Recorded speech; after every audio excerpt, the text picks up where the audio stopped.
TNI ngamuk bersama warga aniaya 3 polisi depan gerbang Polsek Tiworo Tengah. 3 polisi diduga dianiaya saat melaksanakan tugas pengamanan malam takbiran Hari Raya Idul Fitri 1446 Hijriah di Kabupaten Muna Barat, Provinsi Sulawesi Tenggara, Sultra.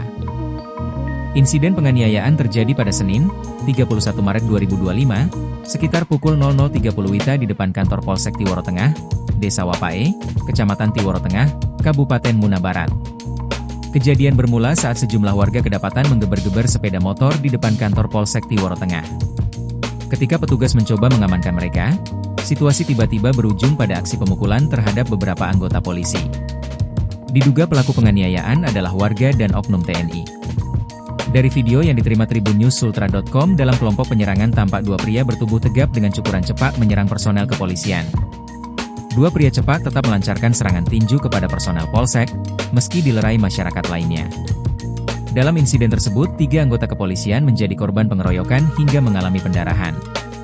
Anggota kepolisian dilarikan ke Rumah Sakit Umum Daerah Muna Barat usai mengalami pendarahan hebat pada area hidung dan mulut. Kasih Humas Polres Muna Ibda Baharudin pada Senin, 31 Maret 2025, membenarkan adanya insiden penganiayaan terhadap anggota Polri. Korban terdiri dari 2 personel Polsek Tiworo Tengah dan 1 anggota Brimob. 1 dari 3 korban harus menjalani perawatan intensif akibat luka parah. Berdasarkan dokumentasi yang diterima tribunnews.sultra.com, para personel polisi mengalami pendarahan hebat pada mulut dan hidungnya. 1 korban lain luka pada bibir bagian dalam akibat hantaman membentur giginya.